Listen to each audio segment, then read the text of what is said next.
नमस्कार दोस्तों, मैं लोकेश कुमावत आप सभी के लिए लेकर आ रहा हूं स्पेशल आरबीएससी और एनसीईआरटी की साइंस, जो कि आपको आने वाले एग्जाम्स में खास करके रीट में एक रामबाण साबित होने वाली है। बहुत से मेरे साथी हैं जिनके मन में हमेशा से ही साइंस को लेकर के एक घबराहट सी है। उनके मन में एक डर बना हुआ है कि साइंस को कहां से पढ़ें और किस तरह पढ़ें। तो मैं उन सभी साथियों को विश्वास दिलाना चाहता हूं कि आरबीएससी और एनसीईआरटी की बुक्स से हम अपनी प्रिपरेशन को अच्छी बना सकते हैं। मैंने भी इन्हीं बुक्स की मदद से पिछली रीट में 135 अंक प्राप्त किए थे, जो कि अपने आप में एक अच्छा स्कोर है। तो पुनः मैं उन साथियों को विश्वास दिलाता हूं कि मैं अपने चैनल पर आरबीएससी और एनसीईआरटी से जितनी भी साइंस की वीडियोज बनेंगी वो सभी डालने वाला हूं। तो आप इस चैनल से जुड़ करके अपने तैयारी को बेहतर बना सकते हैं। और जिन साथियों का किसी कारणवश पिछली रीट में अच्छा स्कोर नहीं रहा था, उन साथियों के लिए भी एक गोल्डन चांस है कि वो भी फिर से मेहनत करके अपने आप में सुधार कर सकते हैं और अपने स्कोर को इंप्रूव कर सकते हैं। इसी कड़ी में मैं जो पिछला अपना रीट का जो सिलेबस था साइंस का, उसी सिलेबस के according chapter wise classes start कर रहा हूं।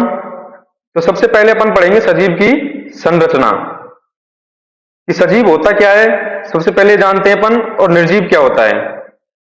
तो सजीव वे जीव जंतु प्राणी होते हैं जो कि श्वसन कर सकते हैं, उत्सर्जन कर सकते हैं, जनन कर सकते हैं, वृद्धि कर सकते हैं और गति कर सकते हैं। ये सारे लक्षण जिनमें पाए जाएंगे वो सब सजीव की श्रेणी में आते हैं। इनके अलावा जो भी जितनी भी वस्तुएं, जैसे कि अपनी टेबल हुई, कुर्सी, मेज, ये सभी क्या है, निर्जीव वस्तुएं। ये तब तक इनमें कोई भी हलचल नहीं होगी जब तक कि इन पे कोई बाह्य फोर्स ना लगाया जाए। अब अपन बात करते हैं कि सजीव की सबसे छोटी इकाई क्या होती है। तो सजीव की सबसे छोटी इकाई होती है कोशिका। कोशिका से मिलकर बनता है ऊतक, ऊतक से बनते हैं अंग, अंग से तंत्र और तंत्र से बनता है शरीर। यानी कि मेरा कहने का मतलब है कि जीवन का आधार जो है वो क्या है, कोशिका। उस कोशिका से क्या बनेंगे, ऊतक बनेंगे, ऊतक से अंग बनेंगे, अंग से तंत्र और तंत्र से शरीर का निर्माण होगा। अब जीवों में जो भी समस्त क्रियाएं होती हैं वो किसमें होती हैं, कोशिका में होती हैं। जीवों की मुख्य क्रियात्मक इकाई एवं संरचनात्मक इकाई क्या है, कोशिका।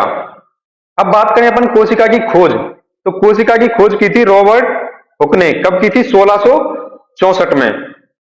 रॉबर्ट हुक ने सूक्ष्मदर्शी की सहायता से कार्क की पतली काट में मृत कोशिका देखी। यानी कि रॉबर्ट कोशिका ने जो खोज की थी वो किसकी की थी, मृत कोशिका की। अब अपन बात करें कि जीवित कोशिका की खोज किसने की। तो जीवित कोशिका की खोज इसके 10 साल बाद यानी कि 1674 में किसने की थी, ल्यूवेन हॉक ने। अब यहां पर ध्यान देने की बात यह भी है कि ल्यूवेन हॉक ने दो चीजों की ओर खोज की है। तो ल्यूवेन हॉक ने एक तो की है शुक्राणु की और दूसरी की है जीवाणु की। कोशिका से संबंधित जो विज्ञान होता है उसको बोलते हैं साइटोलॉजी, यानी कि कोशिका विज्ञान। अब कोशिका के आधार पर अपन जीवों का वर्गीकरण करते हैं। तो सबसे पहले अपन बात करते हैं एक कोश के जीव की। तो एक कोश के जीव कौन से होते हैं, जैसा कि नाम से स्पष्ट है कि एक कोशिका से मिलकर जिनका शरीर बना होता है वो कौन से होते हैं, एक कोशिकीय जीव। और बहुकोश के जीव कौन से होते हैं, बहुकोश के जीव होते हैं जिनका शरीर एक से अधिक कोशिका से मिलकर के बना होता है। अब अपन उदाहरण की बात करें तो ये सबसे इंपॉर्टेंट है अपने लिए। एक कोश के जीव में अमीबा, क्लेमाइडोमोनास और पैरामीशियम।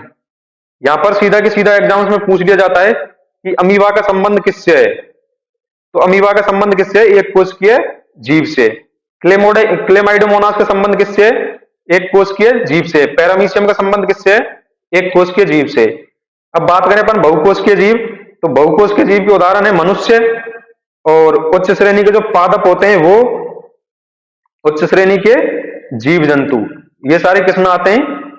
ये सारे आते हैं अपने बहुकोषीय जीव में। अब अपन बात करें प्रोकैरियोटिक जीव की, तो प्रोकैरियोटिक जीव वे होते हैं जिनमें कि सुविकसित कोशिकांग नहीं पाए जाते, इनके केंद्रक के चारों ओर केंद्रक झिल्ली नहीं पाई जाती, लेकिन यहां पर ध्यान देने की बात यह है कि इनमें 70S प्रकार के राइबोसोम पाए जाते हैं, 70S प्रकार के राइबोसोम पाए जाते हैं। और एक चीज है कि इनमें एक गुणसूत्र पाया जाता है, एक गुणसूत्र पाया जाता है। अब प्रोकैरियोटिक जीव के एग्जाम्पल की बात करें तो अपन जीवाणु, नीलहरित शैवाल, नॉस्टॉक और माइकोप्लाज्मा। माइकोप्लाज्मा जो है ये जोकर ऑफ एनिमल किंगडम। अब यूकैरियोटिक जीव की बात करें तो यूकैरियोटिक जीव में सुविकसित कोशिकांग पाए जाते हैं, इसके केंद्रक के चारों ओर केंद्रक झिल्ली पाई जाती है। इसके एग्जाम्पल में मनुष्य आ जाएगा, वही उच्च श्रेणी के पादप वगैरह और जीव जंतु। अब अपन कोशिका के आधार पर इसकी आकृति देखें तो आकृति के आधार पर कोशिकाएं होती हैं अपनी 4 प्रकार की। कौन कौन सी होती हैं? चपटी एवं गोल कोशिका, ये कौन सी होती है? रक्त कणिकाएं। रक्त कणिकाएं अपनी चपटी एवं गोल कोशिका में आती हैं। इनकी स्ट्रक्चर होती है इस प्रकार की, जैसे कि अपनी आरबीसी होती है। अनिश्चित आकृति अमीबा और दूसरा माइकोप्लाज्मा। अमीबा की आकृति अनिश्चित होती है, इस तरह से होती है, फिर कुछ देर बाद में इसकी आकृति ऐसे हो जाएगी, तो इसकी आकृति अपन कह सकते हैं कि निश्चित नहीं होती। अब अगली बात करें अपन लंबी एवं तर्करूप कोशिका, जिसके कि दोनों सिरे क्या होते हैं? नुकीले होते हैं, वो कौन सी होती है? पेशी कोशिका। पेशी कोशिका की संरचना के लिए अपन बात करें तो इस तरह से होती है, ये लंबी भी है और इसके दोनों सिरे क्या हैं? नुकीले।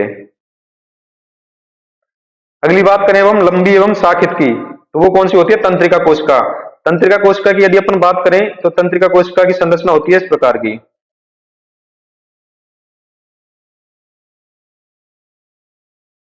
ये अपनी क्या है? तंत्रिका कोशिका।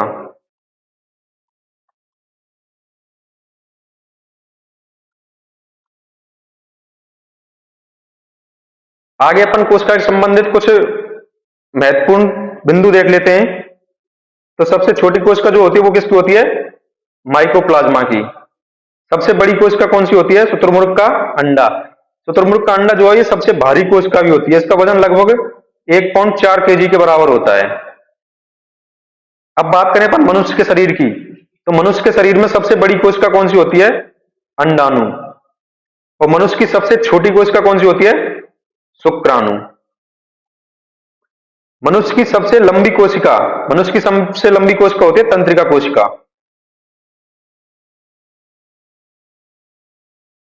यहां से अपने को याद क्या रखना है?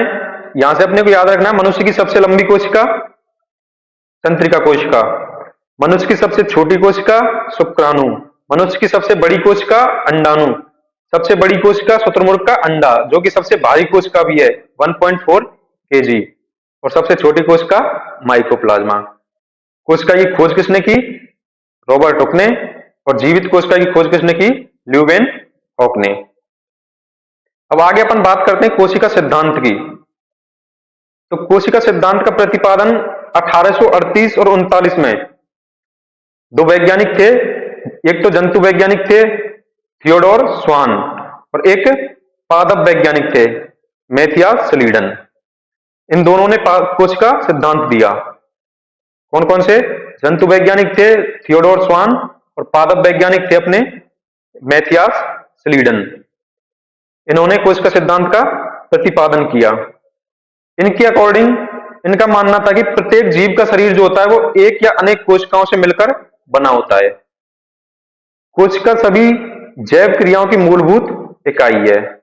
जीवों में होने वाली समस्त क्रियाएं कोशिका के अंदर संपन्न होती हैं। कोशिका आनुवांशिकी का पदार्थ आनुवांशिकी की इकाई है, क्योंकि केंद्रक के अंदर जो होता है वो आनुवांशिक पदार्थ पाया जाता है और नई कोशिका पूर्व व्यवस्थित कोशिका से बनी होती है, ये इनका मानना था। यानी कि इन्होंने 4 बिंदु समझाए थे अपने को कि प्रत्येक शरीर एक या अनेक कोशिकाओं का बना होता है। कोशिका सभी जैविक क्रियाओं की मूलभूत इकाई है। जीवों में होने वाली समस्त क्रियाएं कोशिका के अंदर होती हैं। कोशिका आनुवांशिकी की इकाई होती है और नई कोशिका पूर्व उपस्थित कोशिका से बनती है। लेकिन वर्तमान की खोजों के आधार पर इनका सिद्धांत जो है वो तर्कसंगत प्रतीत नहीं होता, क्योंकि विषाणु में तो कोई कोशिका ही नहीं होती। विषाणु जो है